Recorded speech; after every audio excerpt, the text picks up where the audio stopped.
Hi everyone, welcome to my channel. My name is Laura, and for those of you new, this is where I talk about health, fitness, emotional well-being, and how to become your dream woman. So, in today's topic, I want to talk to you about how to release emotions from your body, specifically blocked emotions that get stored in your tissue, in your body, and that lead to all kinds of complications, including health and weight gain. So first, what I want to get into, usually if you have a set of negative emotions, you will also experience weight gain. As I mentioned in my previous videos, when your body is in a fight or flight mode, your body is experiencing stress and it will hold on to weight as a means of protection. In real life, this might look like difficulty losing weight during postpartum or difficulty getting your weight under control when you're constantly in business meetings and on business trips, or suddenly craving a certain type of food that causes you to gain weight. But the core reason why you're gaining weight isn't in the food itself, isn't in your choices. It's the emotions that cause you to take that action, to make those choices in the first place. Now you may be thinking, wait a second, I'm fine. I don't have any deep emotional issues. But this is where you need to look at your day as a whole. What emotions are you experiencing at different points in your day? And the best way to do this is to pay attention to your language. How are you speaking to yourself and to others? Because that directly reflects how you feel about yourself, how you feel about the world around you. Are you complaining? Are you blaming other people? Or are you mentally putting others down? You might not even notice how these small stressors are lowering your mood and keeping your thought patterns constrained. They are limiting your way of thinking and your beliefs to that aspect, to that certain viewpoint of the world. Let's say someone or something irritates you at work, and your first reaction is to get irritated or upset about it. And here it's important to take a step back and ask yourself, where is this coming from? When did I first experience this sort of behavior? Was it from a parent that it got passed down to me?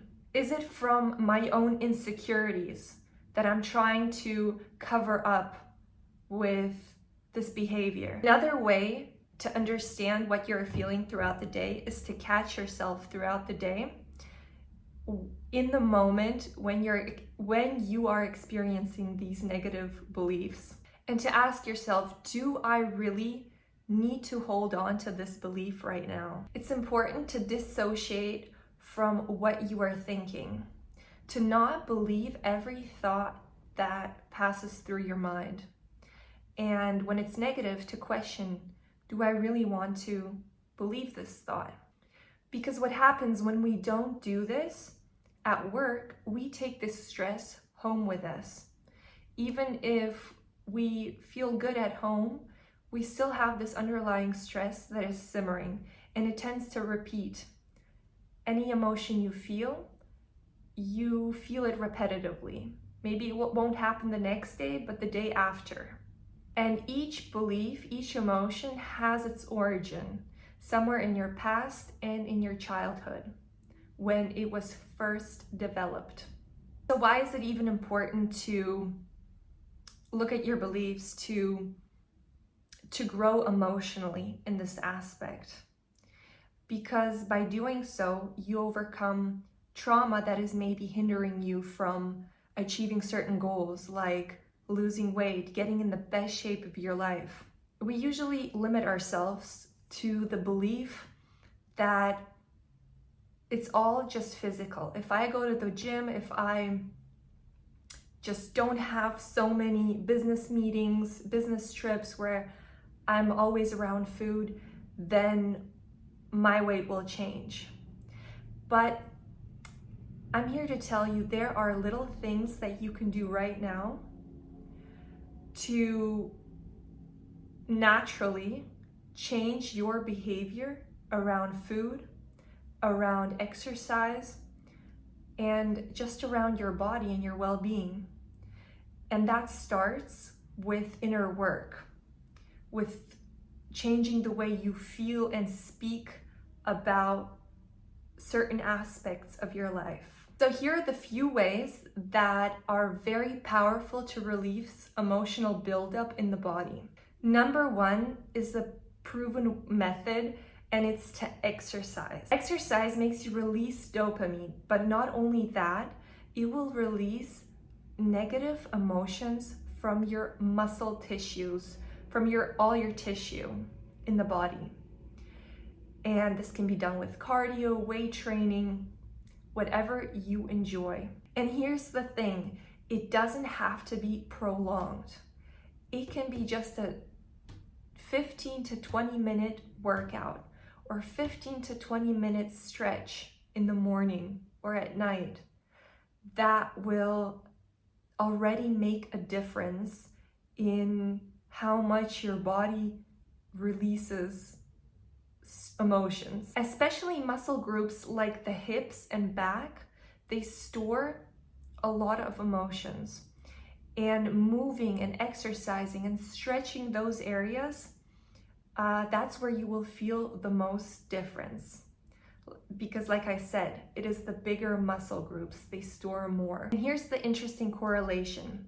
Training your body will also strengthen your energy field. Especially for women, training your abdomen and your hips is the most powerful thing you can do.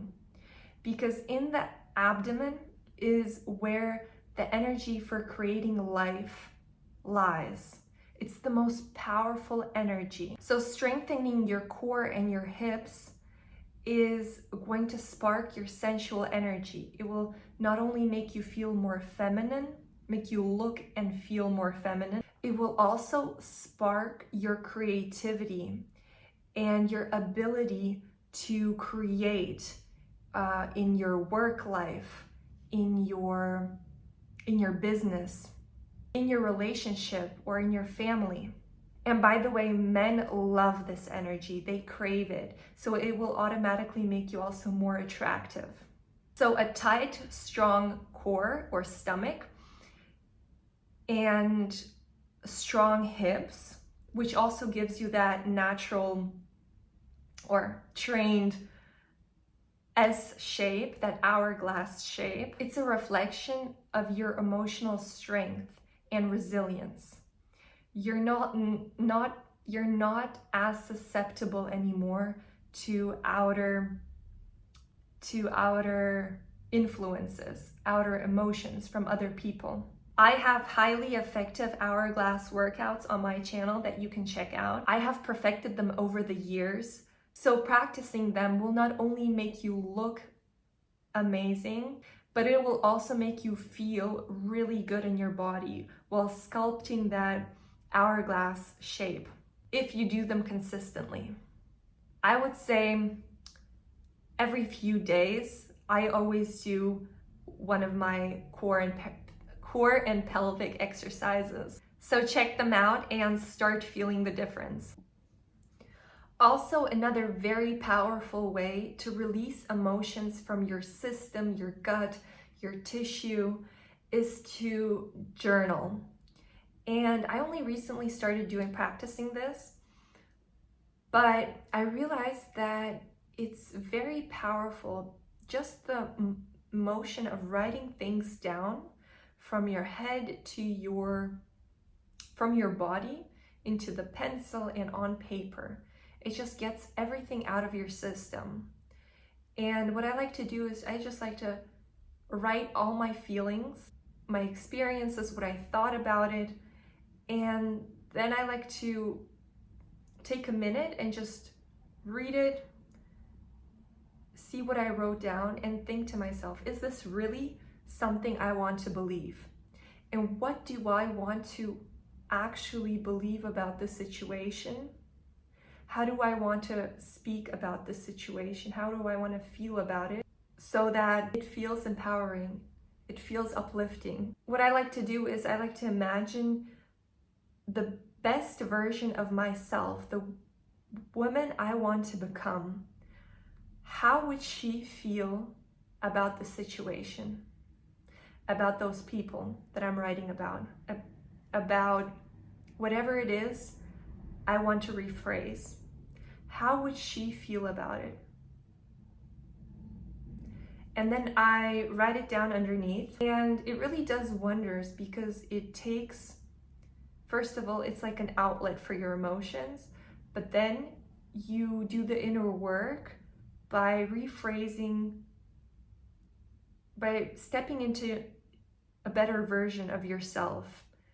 And the more often you do this, the more you become that inner goddess that you are.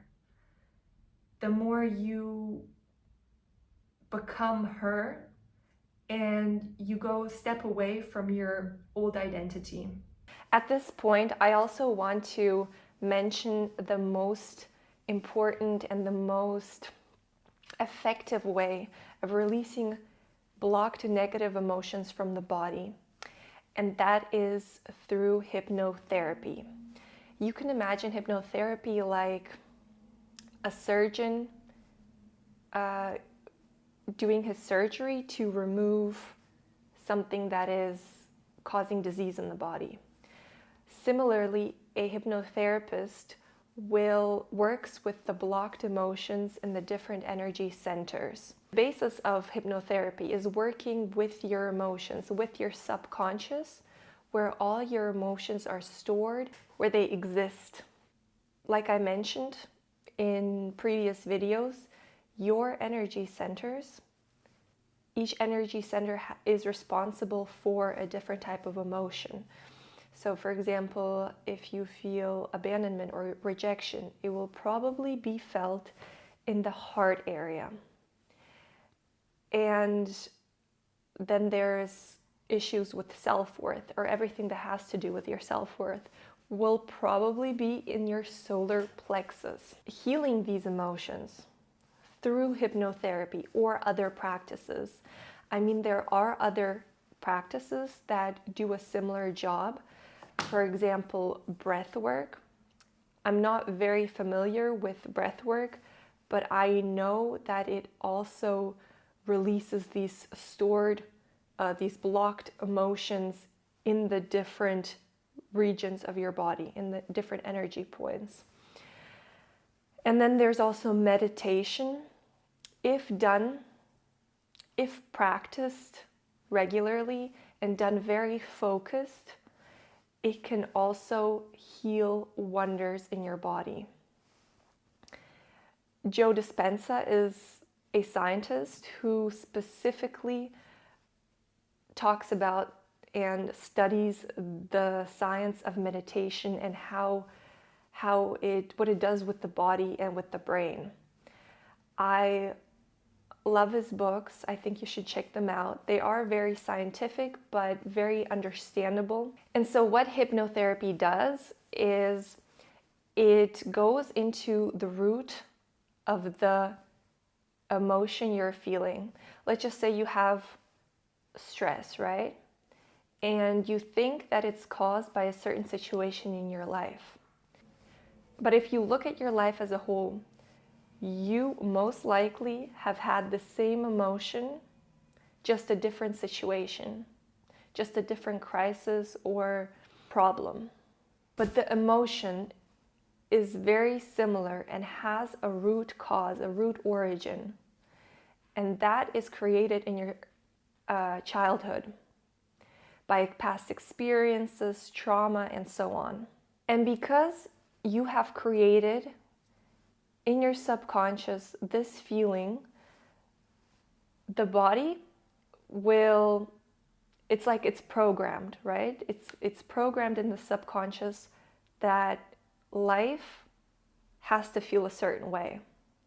And so you will have these emotions come up repetitively because your body is taught that this is normal, this is how life is supposed to feel. And so as a grown-up, we can reteach our bodies to have the same situation, but to experience it differently. When you let go of that feeling through hypnotherapy, for example, or doing inner work, your perspective on the situation changes, and also the feeling you have towards it. So that's how you mentally will choose to feel differently when you have worked with these emotions. Thank you so much for listening. If you have any questions, let me know in the comments below, and let me know what kind of videos or what kind of topics you'd like to hear more about. Thanks, and I'll see you in the next one.